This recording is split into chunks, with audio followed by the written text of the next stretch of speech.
So tonight's program, so you go to the next slide. Sorry. So tonight's program by Curtis Dykstra is going to be For the Birds, fostering backyard habitats to attract birds, as we mentioned.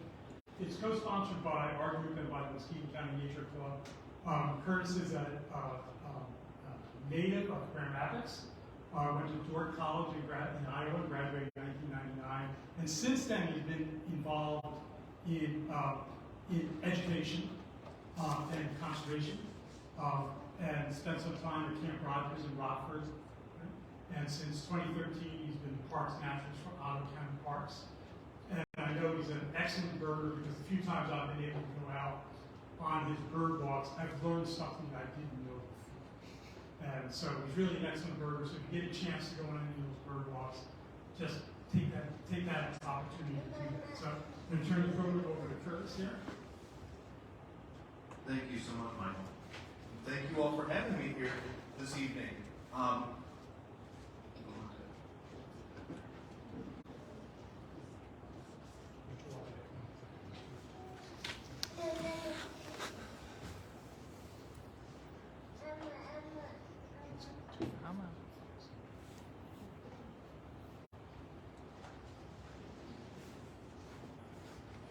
There we go.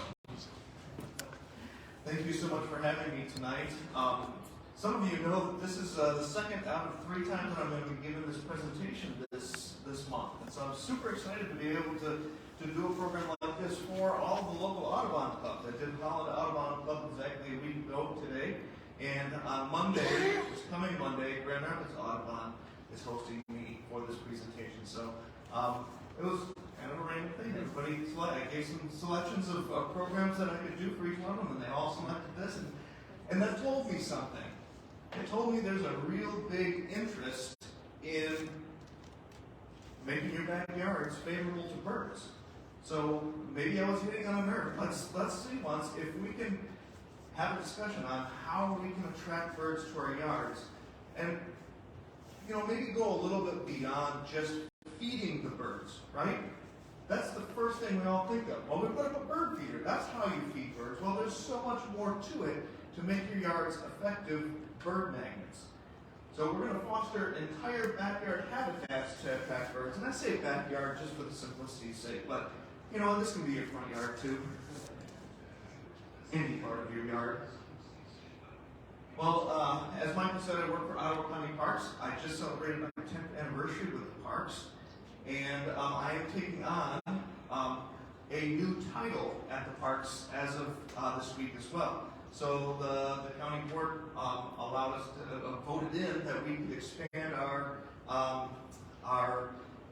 positions at the nature center. So we now are. I am now going to be a program supervisor, and what that means is I'm no longer a naturalist. And I can no longer do birding programs or bird walks. I'm just kidding. No. No, I would not have taken such a position.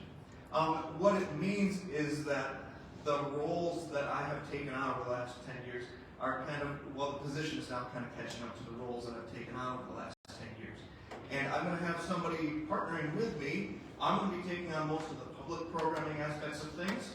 And we are now hiring a full-time program supervisor to help with the curriculum-based programming. So if you know any educators out there who would love to get involved with our park system, there is a full-time opening right now with Ottawa County Parks. We've also got a communications specialist opening right now, full-time, for Ottawa County Parks. We've done some restructuring, and we're really excited about the future and where things are going to go. So, but enough of that. 40 different properties, 7,000 acres. In case you weren't aware, this is Ottawa County Parks. Right here, we have these resources available for you. It is a natural resource, recreational focused park system. We want to preserve the natural resources and conserve the natural resources, but we want to provide opportunities for people to get out in it. And so 40 properties, 7,000 acres across the county. Of course, we've got Hemlock Crossing County, Hemlock Crossing Nature Center at the park. We're just 15, 20 minutes down the road from here. That's where I work. We do all kinds of programming out of the Nature Center, but we do programming at all of the other different parks as well. That's the view of our bird feeder station, which we'll be talking a bit about tonight too. But let's move on from that. I hope that you guys get out into the parks, but you don't have to get out into the parks to engage birds. So the question I pose to you tonight is, how can you foster backyard habitats to attract birds? There's a really small list of things that I'm going to suggest to you. Now you might want to take some notes. If you do, don't get too into it, because what I'm going to do is I'm going to actually give you a website, and that website is on the card on the back table there. And most every one of the resources and things that I'm talking about tonight is on that website. So don't get too frantic about writing all of the detailed notes, because the resources are available to you. We just got a drop-down menu, and you'll see it in the presentation. So I want to get that out of the way. I told it a little too late to the Holland Audubon Club, and so there were some who were scrambling with the notes, and oh, you don't have to do that. But what can we do to attract them? We need to think like a bird. So this is the one thing that if you were to take away one thing from this presentation tonight as to what you can do to foster backyard habitats for birds, is think like a bird. Be a bird brain. And you know, if somebody calls you a bird brain, it's actually a compliment. And I think Michael will back me up on this, right? That their brains are larger in comparison to the sizes of their body than our brains are. So they're pretty smart. But if we think like the bird, then we can know what their needs are and attract them appropriately, right?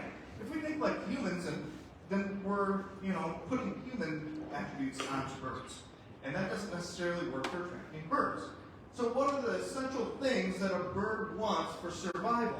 You may have learned this in elementary school in science, or high school maybe in biology or ecology. What are the three things that you need for survival? This goes for humans as well.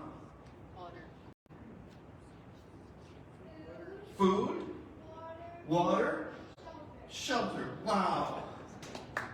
Excellent answer. Look at that. Food, water, shelter. She did not have a preview of this program. I promise you. She's a smart little gal over there. Thank you. Food, water, and shelter. And we're going to go through each one of those three things tonight and how you can offer them so that you can attract birds more readily. So you want to turn the angry birds in your yard or in your neighborhood, maybe because you're not adequately providing what they really want, they're upset. You want to turn them into happy birds. When these three elements of food, shelter, and water are working together, you can make birds really happy.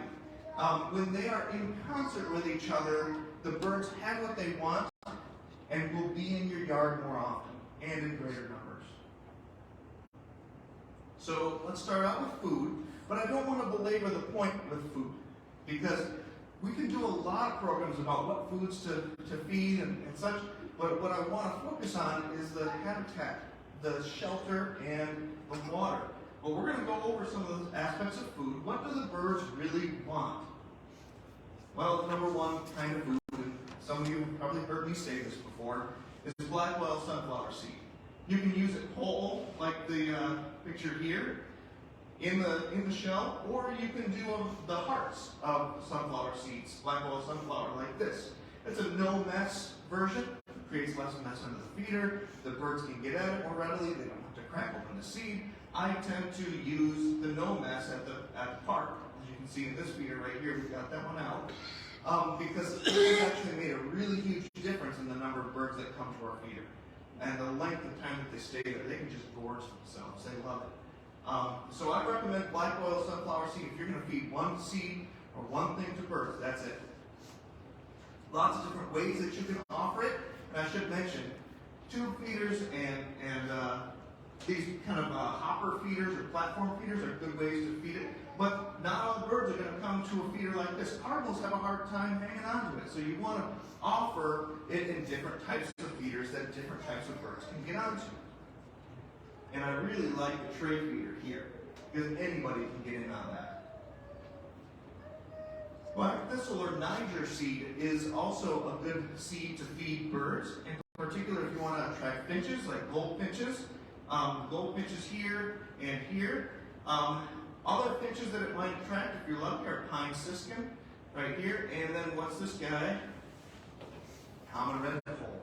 Common redpoll. So in good years where we have other finches around, this seed attracts them as well.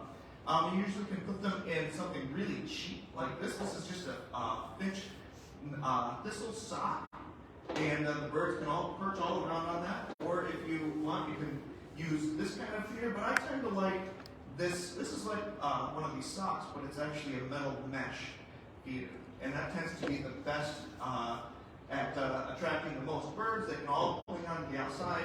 I've had the most success with that type of feeder. Okay.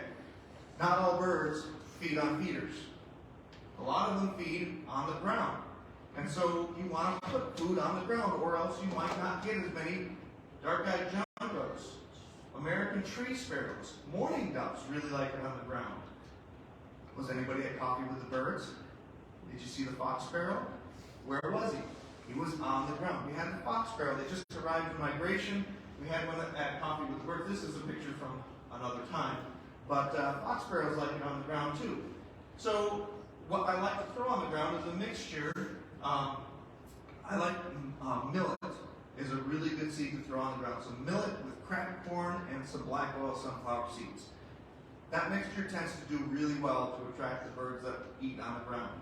The sparrows really like the millet and things, and who doesn't like the black oil sunflower seeds?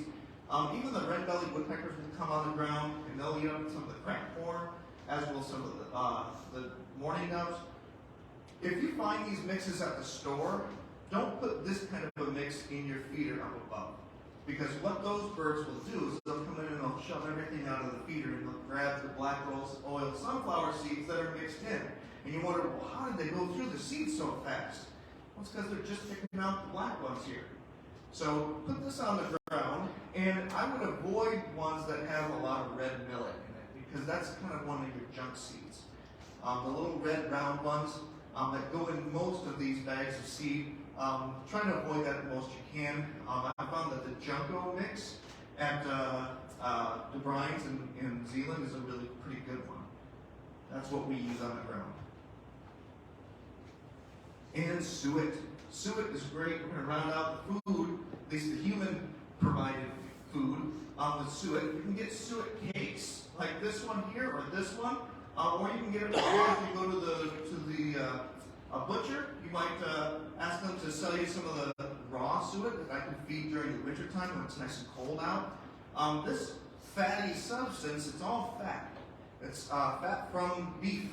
And the woodpeckers in particular love it. So if you want to attract woodpeckers, suet is the way to go. They will also go to your feeders, but if you want them there more, offer them suet. This is a really nice, fun feeder here. This is the same as this one here. It's got a tail prop on the end, and you see how he's using the tail prop for resting. It's like a kickstand, right? He's got stiff central tail feathers that help take the weight off of his feet as he's clinging onto the side of the feeder. And try to provide as much natural surface as you can for them to cling onto as well. It makes it easier for them. And then one other thing about it is that when you pick out these suet cakes, look at the fine print if you can. Get out your magnifying glass if you need to, but look for the crude fat content. The higher this number right here, the better. If you're above 30%, you should be above 30%.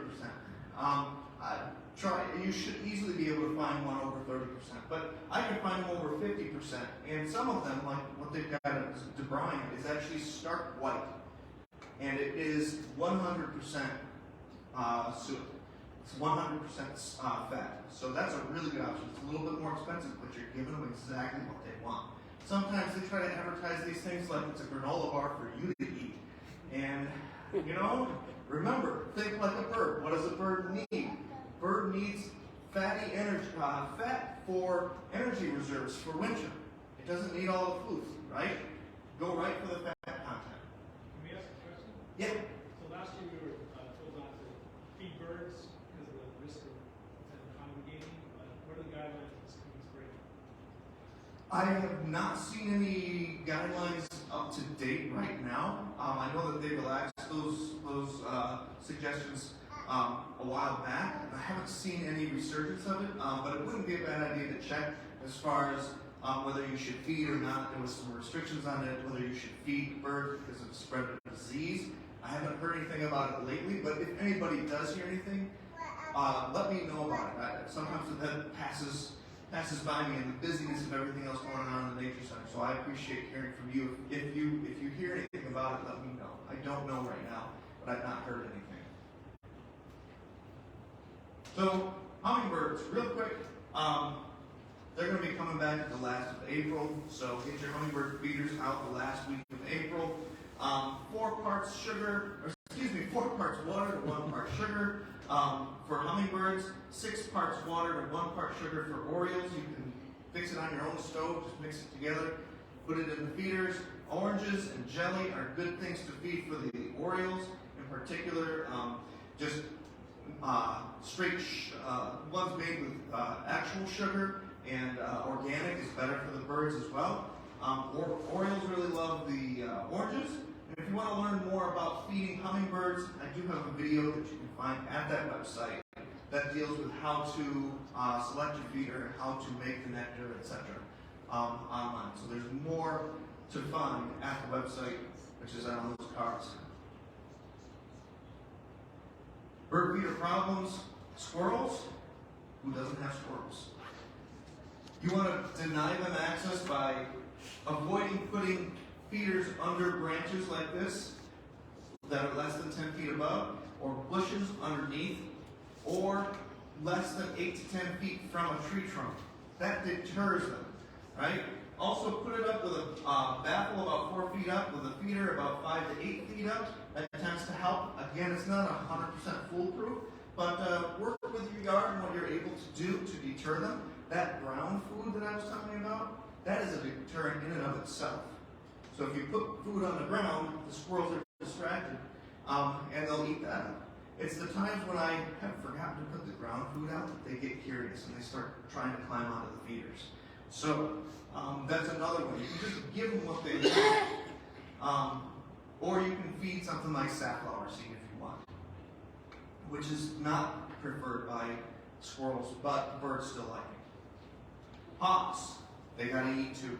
I don't have a whole lot more to say on it, but if a hawk is cycling by your feeder, the Cooper's hawk will tend to spend a few days in your area hunting your feeders, but they won't stay there forever. So give it a week or so and let them move on, unless you really want to take your feeders down and they'll leave a little sooner.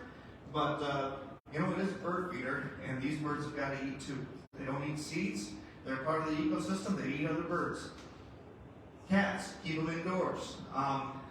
Please keep them indoors. If you've got neighbors, speak nicely to them about keeping their cats indoors, because they are one of the #1 threats to birds. And windows. Real quick, distance to the window. You want to have your feeders closer to the windows rather than farther away from them, which sounds counterintuitive. But actually, when you're closer to it, then they can see it better and avoid hitting it more. So you can also put things up next to your windows like decals. But the best thing I found is this fruit netting. And you've seen it at the Nature Center. We stretch out this netting in front of the windows. And so it's a physical barrier, but it's also a visual barrier. They can see it, but we can see right through it. And we get used to seeing right through it. But if they do happen to run into it, they bounce off and fly away. Hanging peat cord in every 4 inches or so can also be a very good way to keep birds from hitting your windows. But we were talking about habitat, so that's just a little bit about bird food. If you really want to attract birds to your yard, think about what their natural food sources are. Because if you can feed them what their natural food sources really are, and again, you don't have to write all of these down because we've got these things linked on that website. The MichiganFlora.net, especially the Michigan Audubon site and the Bringing Nature Home are 2 great resources to learn what native plant foods you can provide for birds. Things like sunflowers, asters, prairie dot, purple coneflower, Coreopsis, this is a really good one. I like to watch the finches go and pick the seeds out in the wintertime. Coneflowers, black-eyed Susans over here. So lots of different flowers. If you can get a native flower garden going, a pollinator garden, you're not only going to benefit the pollinators, but you're going to benefit the birds, because the birds eat the insects that are on the plants. And the birds eat the seeds that the plants produce. You got to think like an ecosystem. Okay? When you think like an ecosystem, you can provide them from the bottom up what they need. And the more wild native plants you have, the more chance your birds are going to be happy in your yard. If you're planting all non-native plants in your yard, the insects are like, what's that plant? I don't lay my eggs on that. And they'll move on. They don't use it. Maybe they'll get nectar out of it. But when you plant natives, the insects are like, oh, this is what I'm looking for, and they go right to it. So it helps the native insect populations. And I'll repeat that a little bit when I talk about other plants.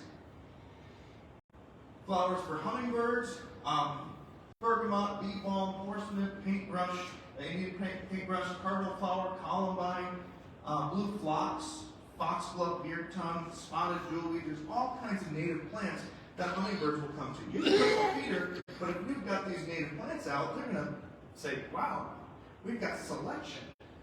You all like to go to a grocery store that has selection, right? Make your backyard a grocery store with selection. Shrubs and mid-story trees. So not only do you want the flowers down low, but you also want to provide some woody vegetation for your birds. Because now we're starting to get into this realm of not only food, but shelter. Okay? So these plants are going to be starting to provide both.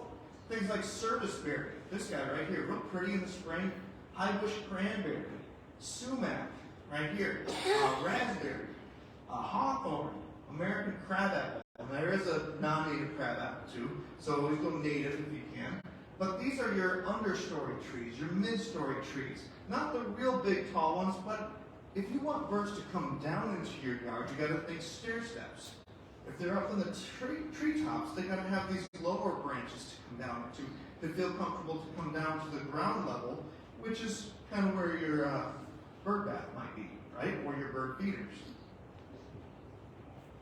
And of course, you need your canopy trees. Best canopy tree to plant. Now, for some of us, if we plant one now, we may not see it growing to its full, mature size. But the white and red oak is the #1 tree to plant in your yard to attract the greatest number and diversity of lepidopterans. What in the world is that? It's moths and butterflies. They lay their eggs on those trees more than any other tree. The greatest diversity of them do. And so then you get all those little green worms, right? These guys. You ever have them fall out of your trees on you? What do you think those birds in springtime are going for? Those. So we're talking warblers and tanagers and flycatchers and all kinds of other gleaners, not your normal feeder birds. But if we're going to attract birds, are we going to go beyond just the seed-eating birds and try to attract other birds as well that don't eat seeds? I try to, because I want those birds to thrive as well. And the more we urbanize our environments, the less they have to select from when they're in migration.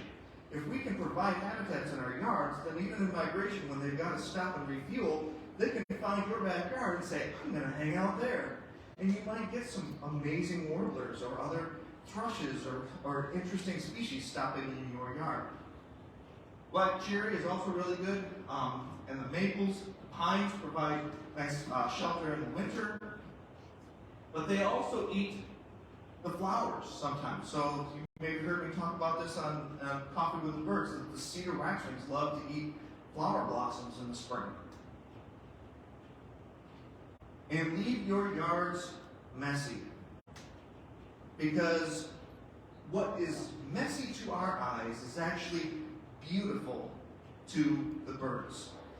When we try to trim and make our yards just so, we are being impacted by generations and generations of mindset that have said that status is equal to a nice green cut lawn.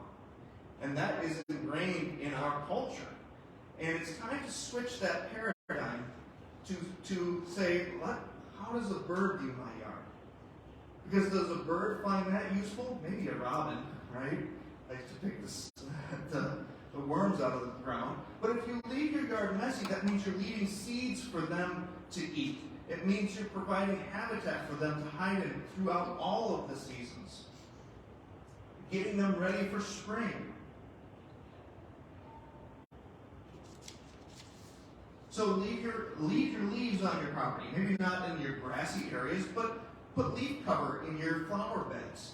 Allow the gorgeous dry flower heads to stay standing in your garden so that the birds can eat the seeds out of them. Let the grass grow tall and seed in some places. Build a brush pile with fallen branches instead of removing them. Forget the chemicals. The chemicals are going to kill the insects are going to detract from the birds coming to your yard, right? Because the more insects, the better for them. Leave snags on your property where it's practical. And delay garden cleanup until spring, later in the spring, after several days of 50 degrees or plus, at least, so that it allows for overwintering pollinators and other insects to wake up and move on. Okay? Because you want to encourage them as well. Well, what about snags? Real quickly, snags are great for perching and viewing birds because there's no leaves in your way. It's great for foraging, especially for woodpeckers. Snags are also great places in the evening to maybe see an owl land, which I've seen before in my yard. And it also provides shelter in that they can make holes in these trees for nesting and things like that. But sometimes they pose a problem that they're too close to your house or to your driveway or things. So you've got to ask the question, to cut or not to cut. And I understand I've had to cut trees off a tree off my own property. But when practical, leave snags. So now let's move on to water. Speaking of water,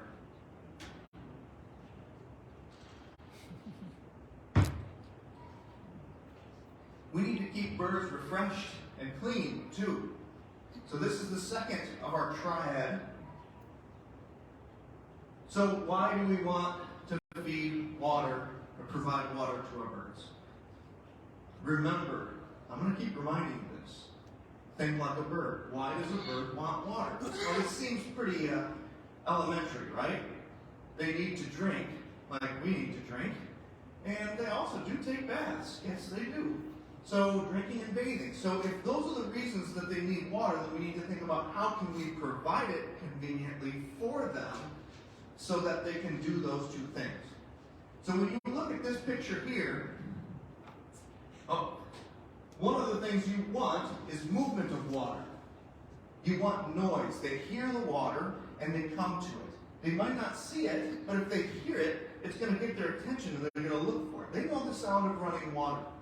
So the better bird baths are the ones that actually have moving water. That's audible up into the trees. And you want to provide access for the birds to that water. If you're a bird, how are you going to access water? Well, take a look at this picture. Do you want this? If you're a bird and there's your water, you got moving water, right? You got this nice pond down here. Is there a problem? If you're a bird, you're a chickadee, you want to go get a drink. This water here is maybe 2 feet deep. And you're sitting over here in this tree looking at it, and you've got a little ways to go over there. Are you going to be feeling comfortable going to this to get water? Are you going to want to stay there and bathe in it, even if it was shallow enough for you? No, right? Think like a bird. This looks beautiful, right? Victorian garden here. It's beautiful to the human eye, at least the culturally trained human eye, but it's not to birds. They're going to want something like this. Now, is this what you want your is this what your neighbors want to see in your yard? You got to ask your own questions and how you provide it. I provide it discreetly in my yard, and not in the front yard. But this is actually one of my old bird baths, and what you've got is shelter right around the water. I've got water running out of this, And I've got different depths of water that the birds can come into. Notice there's sticks coming from the brush pile. Because if you're a bird, you're hopping on these branches out of your safe zone back here into the water. When you're bathing, you're at risk, right? You have to put your head down, and therefore you are in danger of being attacked by a predator. You are threatened. And so they need the most comfortable setting as possible for them to actually want to stay and bathe at your bird bath. Now, some birds are a little more brave than others, and robins tend to be that bird that comes to pretty much any bird bath. But most birds are going to be a lot more reluctant than robins. So again, moving water is what you want. You can see I've got a pump in this pond down here, and there's a little nozzle up here that recirculates the water. It runs down this. This is a gutter extension. You don't have to get fancy. And I don't say this like everybody has to use the same formula. I say this because, guess what? You don't need a whole lot to get started. I started with very little. In fact, my first one, I might even have a picture in here, was actually a bathtub. We were remodeling the bathtub, and I put the bathtub in the ground. It didn't take me long to realize that, I want something different. But moving water, get a little pump, a circulating pump. There we go. I think I can turn my volume down just a little bit.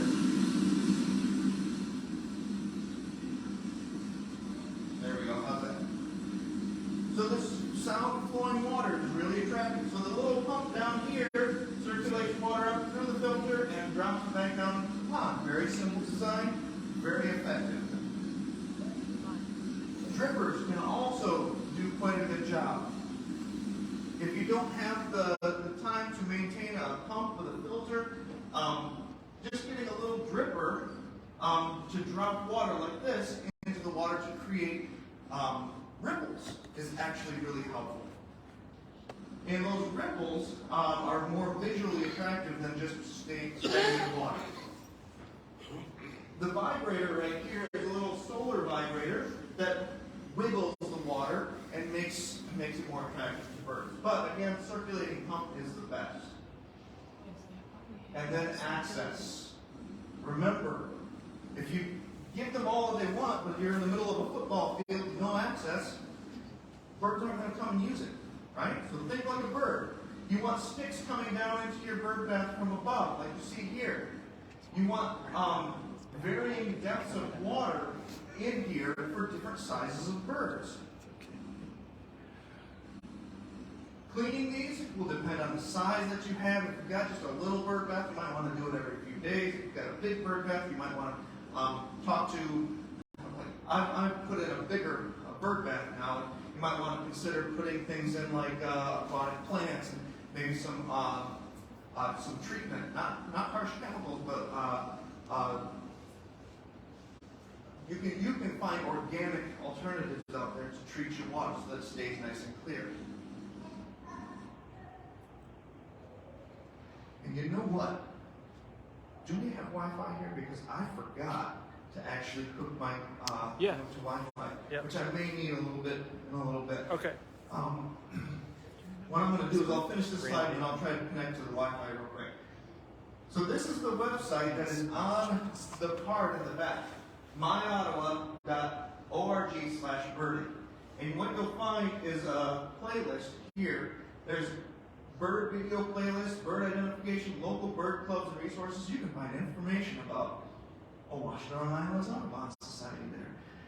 Hey, backyard habitats for birds. I'll get to that later. This is a new drop-down menu down here that will give you all the links to the things that I've been telling you about.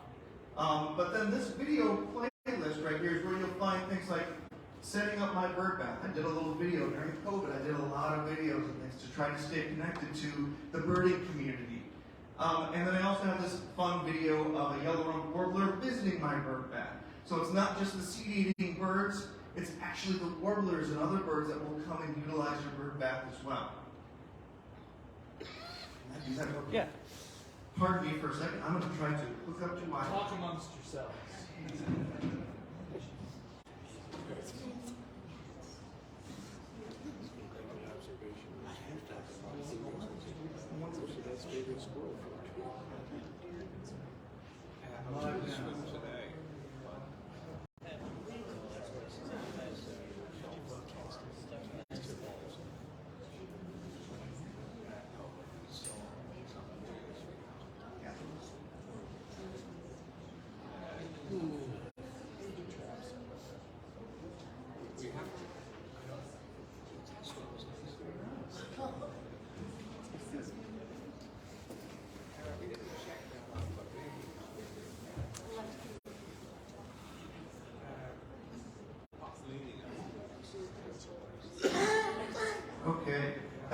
right? Painless.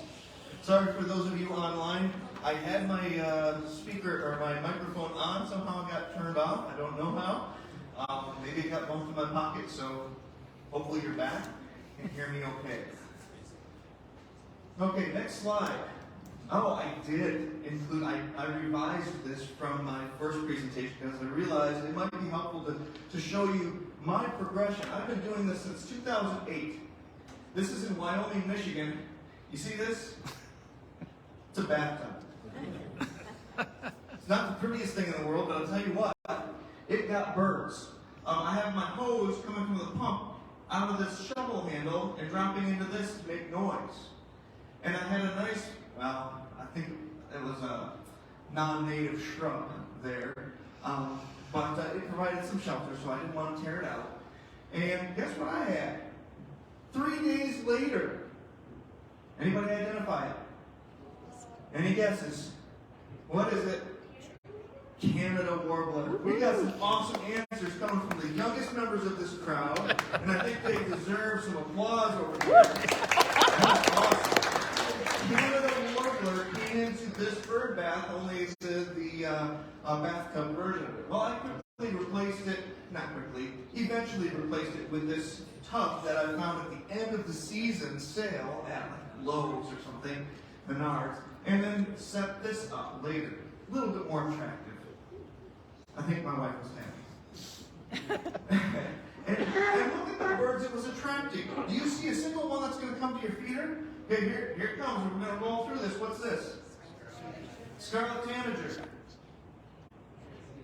Red-eyed vireo. Nashville warbler. And black-throated green warbler, all lined up to get in the bath. Wow. Just like that. This is in the middle of Wyoming, in a very urban backyard. Okay? So I say this to try to encourage you. I had, in 4 years there, I had 125 species of birds in my backyard. I had a little woodlot that was maybe an acre small behind me, which helped to funnel the birds in an urban environment. But they all came to the only water that was available in that little plot, right in my backyard. And it was unbelievable to watch. Wow. So then I moved, and I created this one somewhere Burlingame and 36th in Wyoming. And I say the location just because you don't have to be in the middle of the country to do this. Okay? And this was my new bird bath, pretty much same setup. And what did I get? Look at that! Canada warbler showed back up. Another Nashville warbler, Tennessee warbler, another Tennessee warbler. Oh, can anybody count how many, what's this? Swainson's thrush. Can anybody count how many Swainson's thrushes there are in the picture here? Give you a second.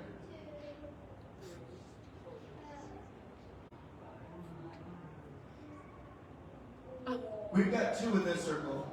There's 5. 1, 2, 3, 4, 5 in this picture. There were actually about 8 or 9, I want to say, in the brush pile. I just couldn't get them all in the same picture. Middle of Wyoming, Michigan. So,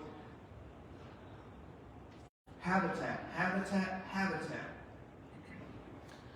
Now I live off of Rosewood in Hudsonville, and it is the most suburbanized neighborhood I have ever lived in. Okay? And now I've got this bird bath I had to create, and there's videos about this, create this brush pile here to attract some birds. But what have I seen in my suburban, very suburban neighborhood yard? Yellow-rumped warbler, white-throated sparrow, white-crowned sparrow. The chickadees come in and they bathe in this little waterfall. It's still working. This little waterfall has done wonders. So the progression of my yard has gone quite far since 2008 when I used a bathtub. And so when I go into what my yard looks like now, I don't want you to think that that's the first step you got to take. I present this because I want you to have ideas on how you can create it in your own yard, in your own situation.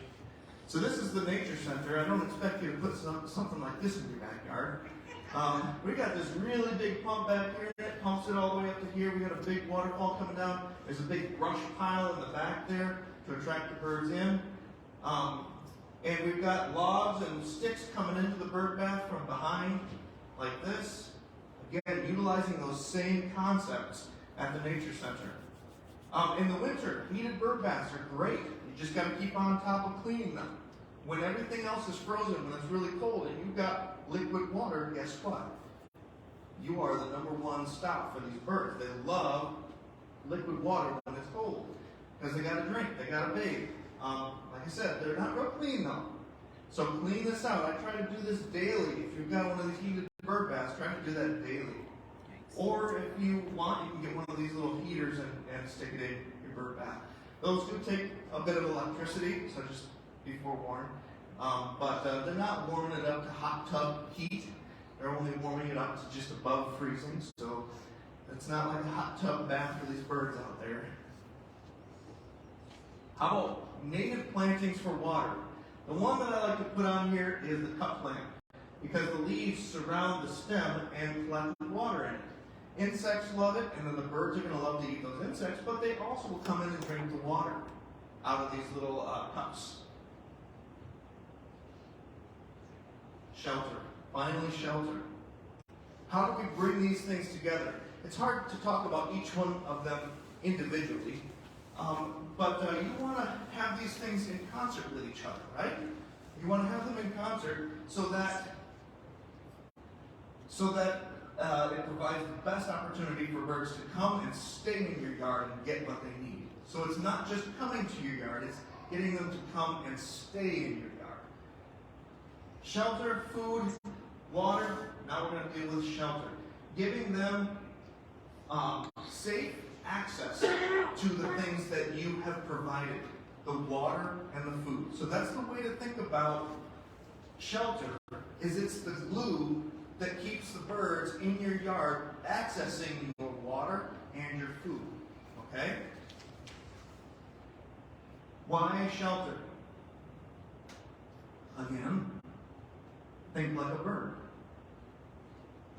If you're a bird, you want protection and safety because you're always on the alert for, predators, right? Cats, hawks, etc. That, human that could do something to you, they always fly away from humans. I thought, I'm so nice to you. I give you food, I give you shelter, I give you all these things, and you still fly away when I walk out. Well, they want protection and safety, okay? They want comfort from the weather. When the weather gets bad, what do? They've got to find shelter. They also want access to food and water. Like I said, it's that glue that holds the birds in to receive the things that you're wanting to provide them, the food and the water. So this looks okay, yeah, maybe. If you're a bird, you got a tree up here, okay. You got a shrub down here with some flowers. We'll pretend these are all natives. Okay, that's good. It's a little bit of a jump out to the water here. The water's kind of out in the open. What if you're a warbler up here in the tree? That's a long ways down. Are you going to be a little nervous? Yeah. It doesn't look horrible though, does it? But what if it looked like this? Okay? What if you have a brush pile with native shrubs that fill in the gap between the ground and the tree above? Then something like this tanager can say, I'm going to drop down here and then into here, and then I can walk on these branches down into the water and take a bath. That's how a bird is going to think, because it's always thinking about protection and safety. You want to layer your habitats, like I said, canopy, mid-story, and brush pile down on the ground, or even ground cover. One of my favorite ground covers is ginger. I love ginger. It grows fast, it spreads, and it provides nice cover, and it's pretty for a long period of time in the summer. So I recommend in your flower gardens and around, especially shaded areas is where it does well, to plant ginger, wild ginger. So brush pile, building a brush pile, layering upwards, because sometimes you do have a situation where your tree is really tall and you don't have anything growing underneath it. Well, how can you speed that process up? You can't just make things grow real big. Yes, you can buy real big shrubs and things, but that's expensive, right? So there's ideas that you can actually build a brush pile and you can layer it up. This is anybody want to guess this one? I look over to that side of the room. What is it? What is it? Not a song sparrow. He's got a little brown breast here, real light streaks. Anybody else? He's named after a president. The Lincoln sparrow. That's it. So this was my yard. It got really messy looking, and I decided, oh, here's another slide of the nature center as well. It's changed a lot since then. We put in a bird bath since then. But these are the kinds of things we're talking about. Nice big brush pile. Now, does that look really attractive? In the Victorian English sense? No. But the birds think that's beautiful? Think like a bird, and they will come, right? So here was my bird bath. It got really old. They need revamping every year or more. I recommend you do it every spring. And everything kind of sunk in, and I needed to provide new structure. So what I did is I cleared it all out. And look, I was in that situation where I had nothing growing underneath this really tall tree. Oops. I think I pressed the button here that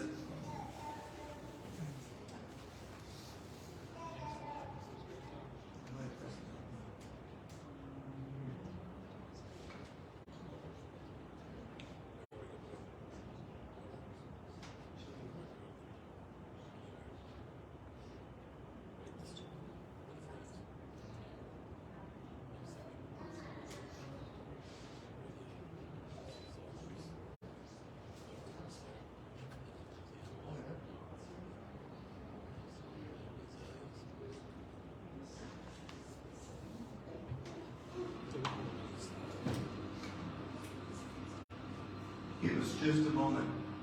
Technical difficulties.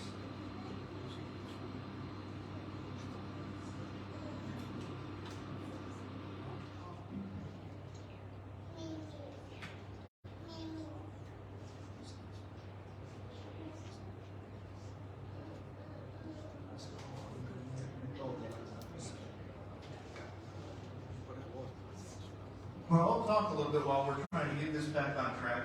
But I had one of those situations where I had a big tree and nothing growing underneath it.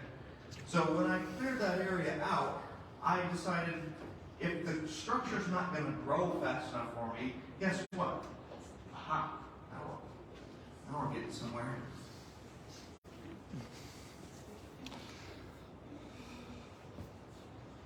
There we go.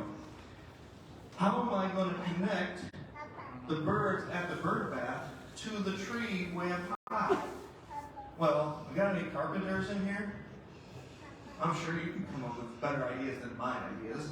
I'm not a carpenter, but I pretend to be one sometimes. And I did this. I put a post in the ground, I put a couple of boards across this way, and I started to take branches that had been falling on my trees and layer them back in behind my bird bath. Here's my tree. Now here's the brush pile going way up to the lower branches of my tree. You can create a decent looking, I hope it's decent looking, brush pile, at least better than the other one looked, to help birds come from the canopy down to the water, or even just from the brush pile out to your water. If you don't have any of this in there, those birds are not going to be likely to come into your bird bath. This is not my current situation, so it went from this to this. Look at all the spaces inside of there. If you're a bird, you want to have hollow spaces to hop around in inside. You don't want to have it all scrunched and hard to get around in, right? You want easy access in, but you want it to be hard for the big birds like the hawks to get in. So access to the water. Look at all those sticks coming down to the water. If you want to learn more about how I created that brush pile, go to the bird video playlist again. I've got a backyard birding video on building a brush pile. And then there's a nice video on cardinals. Of course, I put it at the end of this video too, just at least some of it. And it shows how these birds use a brush pile. Step by step, coming down out of the brush to the water. Looking all around, looking for the predators. Proof on how these things work. And And you can also find, oh, yep, when you press video playlists, this will drop down and you'll see all of these different categories of videos. Go to the backyard birding video playlist here and you'll find it there, as well as the Oriole and hummingbird feeder. So now, I'm going to quick jump you through some backyard habitat evolution from what you just saw to my current situation. Because in the summer of 2021, I removed that old pond. It worked, but I wanted something more. You know how that goes. I dug up the plants. You can see all the ginger around here. This is still late in the summer, so it was still staying nice and green. And I dug up those plants so that I could replant them later when I finished where my bird bath was going to be. I also went to a native plant garden and got a bunch of native plants. Spent a little bit of money, but I knew it was an investment for the future and for the birds. So this is what my yard looked like. I outlined where I wanted the pond to be. I started digging a rain garden in the back here and using the dirt to pile up here so that I could make a waterfall going down to this pond. So you get the vision. Note the ledge around after we dug the hole. We kept a ledge here so that you could put native aquatic plants in there. It's not going to sink all the way down to the bottom. Then I put some yard fabric down. This is pretty much, I had help from a friend who had done this a time or two before. We kind of knew what we were doing, but, you know, we made it work as it went. That provides extra padding for any roots or anything down in the dirt to keep it from puncturing the next layer, which is the pond liner. Okay, so we got this big pond liner. We put that in, we filled it up with some water so it would take shape there, move some things around to adjust it as appropriate, make things level all around, and then you get the pump. This is the pump I chose because it actually has a nice filter in here. It also has a UV filter on it, so it does does a really good job filtering the water. And I put that down in here. And the waterfall liner is installed. And I put the waterfall liner in. I started putting rocks in here. And we got the pump down here, bringing water all the way to the top here and running water down. And then the landscaping starts. See, I had these all lined around because I couldn't wait. And I just had to set them around just to see what it would look like. I landscaped with the rocks and native plantings. I only live like a mile away from a landscaping place, so it was just too much. I had to go there and get cool looking rocks and things and landscape around. Beyond the pond, I was testing the rain garden over here, and the rain garden was coming off my roof. Okay, so I took the rain gutter and ran it all the way out to this rain garden. Works like a charm. There it is now. It looks pretty dry. I planted it now, and this is what it looked like when it first was planted. Not much, but to be continued in 2022. So now we're in 2022. The plantings are getting green. The mulching, look at this transition already in the first year. So, and I say this because it takes time, but it's worth the effort. I even have some aquatic plants around here. Everything's getting green and doing well around my bird bath. And the flowers. What kind of flowers did I have even in that first year? All of these. Cardinal flower. We've got iris. This is dragon's head. This is swamp milkweed. All these things were coming out. And the insects were loving it. The birds were loving it. I was loving it. Even the frogs were loving it. This is more than just about the birds, right? It's about all of the other creatures that depend on these resources for their survival, right? So I love seeing all the insects. I love seeing the birds, but I love seeing the amphibians too. I like amphibians too, not just birds. And then I did landscaping along the whole length of my yard. This is a big patch of coreopsis I had planted a couple of years before, and it started to move out into the yard. And I said, I'm going to let it. And so I moved the rock line back. It was right along here. And I let it come out further. And I planted more native plants out there. This is my coreopsis patch right there. Got a lot of vervain.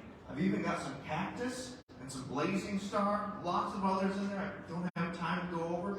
It is beautiful in the summertime, and I just can't spend enough time out in my yard now. And of course, we get the pollinators coming in. That's sneezeweed.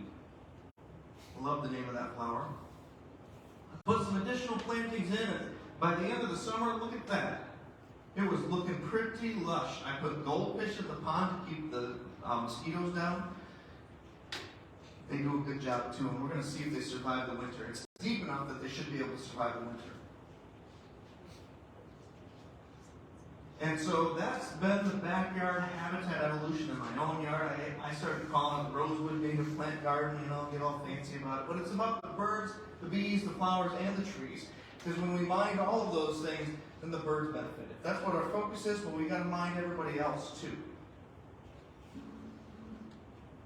Oh, and here's a little play. I'm going to play this video of some of them. That's about a minute or two long. Blue jay coming into the bird bath, and the mammals too.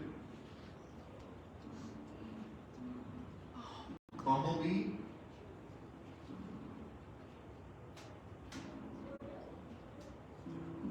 This is that footage I was telling you about. Look at that. Baby Oriole. Here's the mom in the bath. You can see some of the liners still out there. Like I didn't even have it completed. These birds were coming. We got a flicker. We got a robin in the back. Oh my God. Here's my irises. They're loving it in the overflow of all the moist soil from the roof drainage. Lobelia, lots of lobelia, and there's the frog.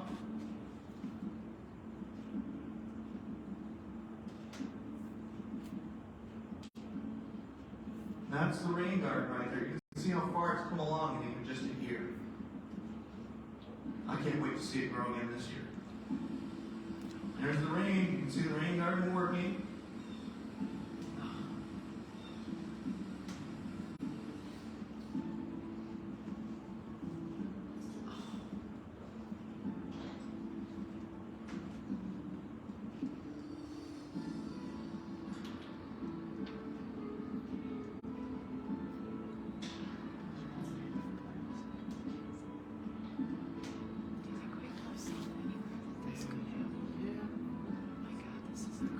There's a red-winged blackbird coming in. And there's my Coreopsis bloom. And the little butterfly, the skipper butterfly. Who can identify this one? I don't even know this one offhand. Any butterfly experts in here? And here's the seed heads. This is horrible footage, but the seed heads of the Coreopsis, and guess what's in them? Goldfinches. Bee balm.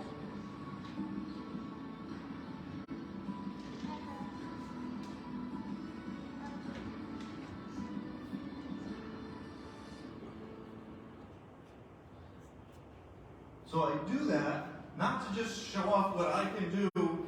I show this because I want you to know how possible it is to provide adequate habitat for birds in your yard. When you combine those elements together, you can have this effect on birds as well. This is, again, really suburban Jenison, Hudsonville area, okay? You can do it wherever you are. I did one other thing. I keep adjusting. I switched it from all this gravelly substrate to more slate stone here, which is a little easier to keep clean and stuff doesn't get caught in it so much. I thought it looked a little sharper too, so I did that late in the year.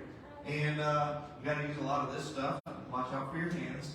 But this is sealant that you put underneath the rocks to keep the water above. Otherwise, it's just going to go down and around all the cracks of the rocks. So you have to fill the cracks in with this pond and stone sealant.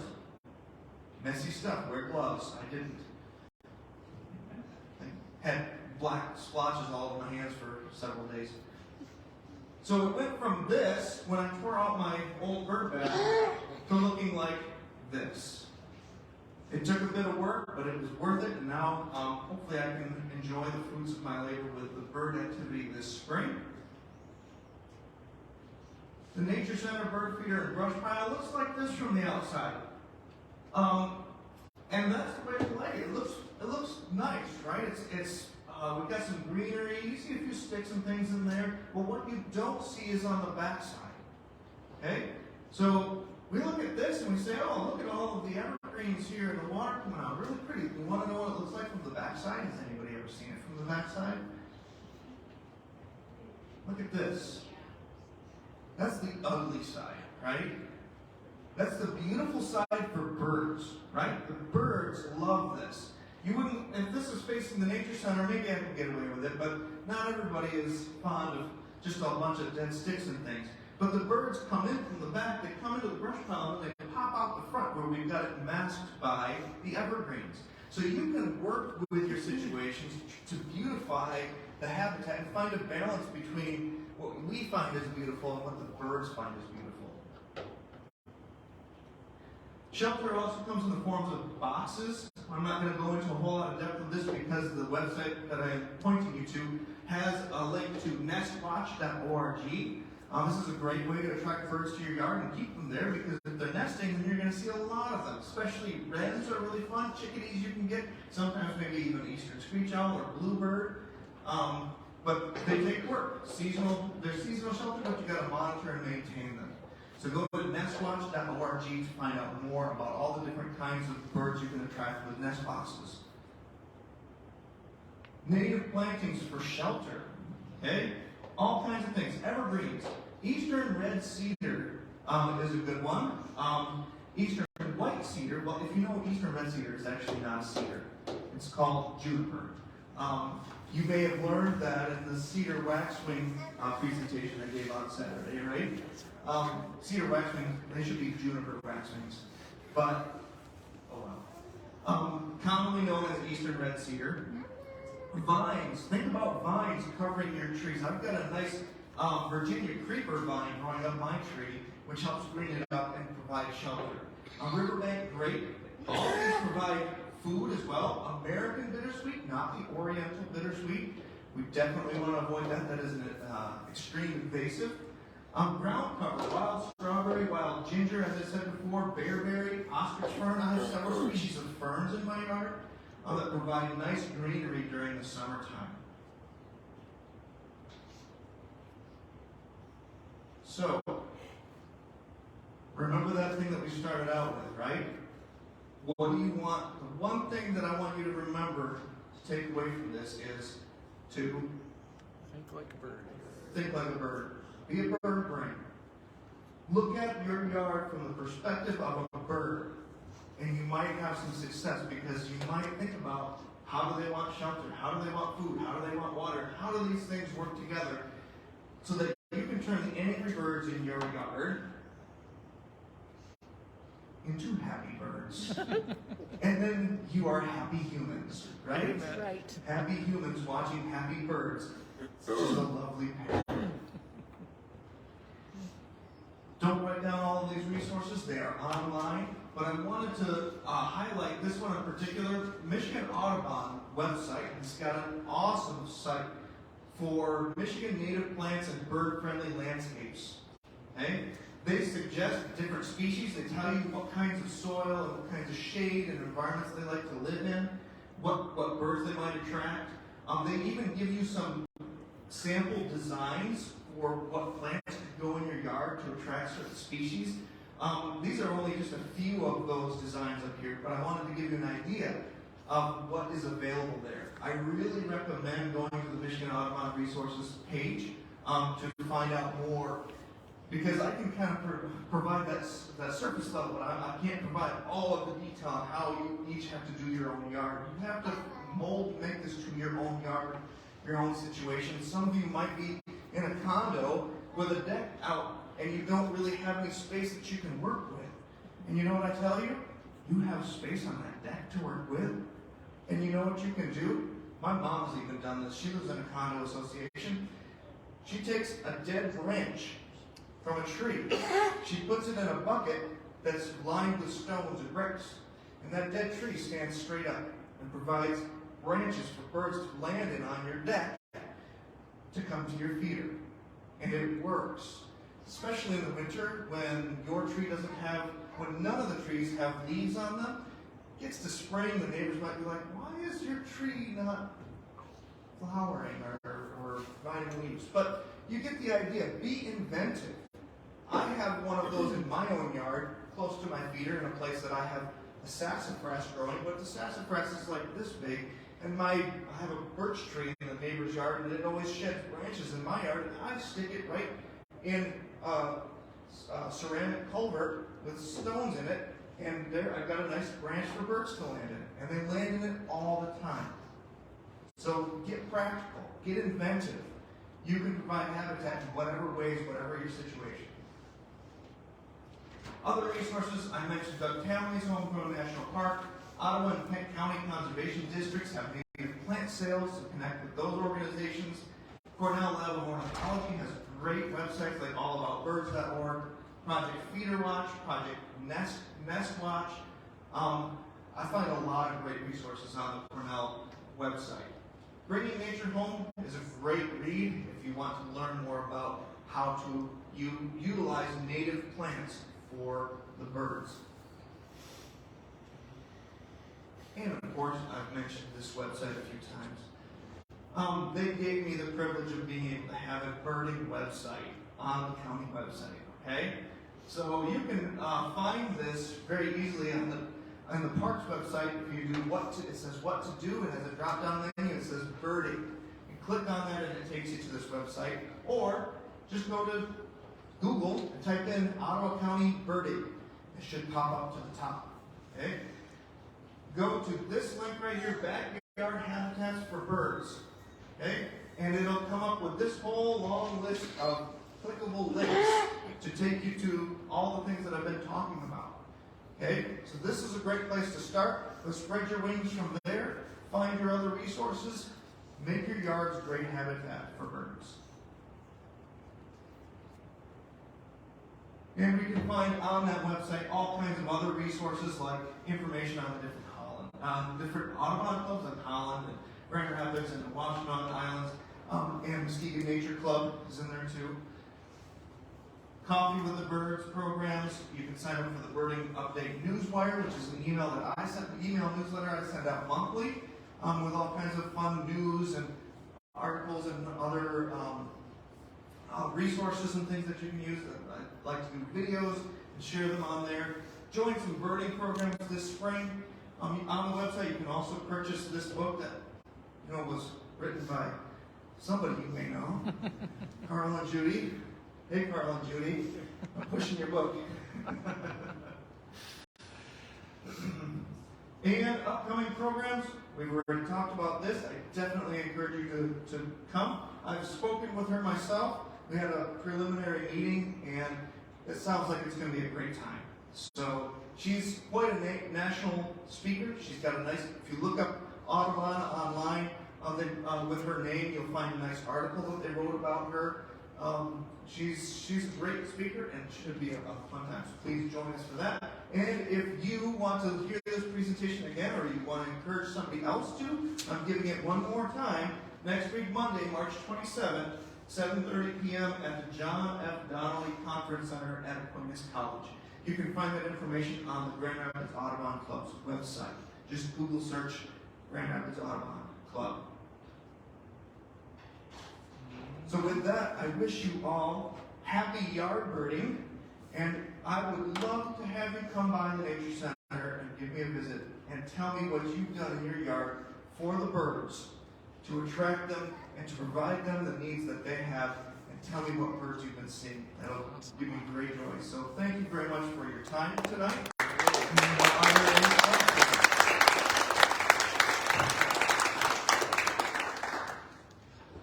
Any questions? Yes. I'm curious about your pond and how often you have to.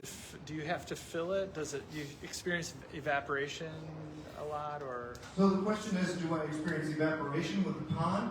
Generally, not a whole lot. It's in the shade. It's in a sheltered corner, so it doesn't experience a lot of evaporation. And the amount of rain that we yet generally will help keep it full, but I do have to keep a watch on it. Ponds tend to lose more if you keep them heated in the wintertime because of evaporation, because the temperature differential. But I haven't had too much trouble with it. Good question. Yeah. Yes. How often what? How often should you clean feeders? Depends on how much use they get. But if you see stuff clumping up, it's a good time to take your feeders down and feed them, clean them. Probably don't want to wait until that happens. I think the recommended is at least once or twice a month. That might seem a little bit extreme to me, but you'll want to see once how much use you're getting out of the feeders. I'm going to be taking the feeders down at the Nature Center here at the end of the month because of hemlock woolly adelgid. We've got to take them down, and I'll be cleaning them then. But I think the recommended is a couple times a month. There is actually on the website, there's more in-depth resources on actually keeping your bird baths clean and keeping your bird feeders clean. So you can look into more information on that on the website there. It's there for you. Good question though. Any other questions? Yes. I take it you turn the pump off in the wintertime? Yes, good question. I do turn the pump off in the winter. I am looking to maybe this weekend. I'm off Friday for the long weekend. And I'm hoping that it's going to be nice enough that I can put my pump back in. So I'll probably empty the overwinter water, refill it, clean it out, and put the pump back in. So no, I do not keep it in all winter long. Wehowever, at the Nature Center, we do keep that pump going year round. The pump is big enough and the pond is deep enough that we can do that. And we found that with the big pump and the big body of water and the amount of movement that's going in there, that it takes 20-degree temperatures for the ice to start forming on the top. And then we've got one of those cattle trough heaters that's in the pump area, and we'll plug that in when it gets real cold. If you were at the Nature Center on Saturday, you saw some ice starting to form. It was right at about that 20-degree mark. And so we noted that day. But we do keep that one running year-round. Any other questions? Why do you have to take your feeders down? So the question is, why do we have to take our feeders down for the hemlock woolly adelgid? The hemlock woolly adelgid is a little aphid that impacts the hemlock trees. And they are an invasive species that has moved into Ottawa County that we're trying to fight on multiple different fronts. And one of the ways that we can prevent its spread is if you have your bird feeders nearby hemlock trees. Okay, so that's the crook of it. If you don't have hemlock trees by you, this is not pertaining to you. But if you have hemlock trees nearby you, which many of us who, well, if you live near the lakeshore, you might. In April through July until August, they become mobile. And when they're mobile, if a bird lands in an infected tree, it can actually get the HWA, the hemlock woolly adelgid, on it, and it will fly with it further north and come to that feeder area that's so attractive, and it brings those birds in, and it increases the chances that the infection will impact the trees near that area. So we don't want to we don't want to be irresponsible in attracting large amounts of birds to an area that can potentially infect the trees there. They become non-mobile at the end of the summer, so we can start putting our feeders back up in August. I usually wait a little bit because the bird traffic is not real busy in August, but usually by the end of the month, I'll have the feeders up, and at least the hummingbird feeders go up like August 1st. Okay? Good question though. Hemlock woolly adelgid. You can go online and learn more about the hemlock woolly adelgid at savemyhemlocks.org. Any other questions? Well, let's thank Curtis again.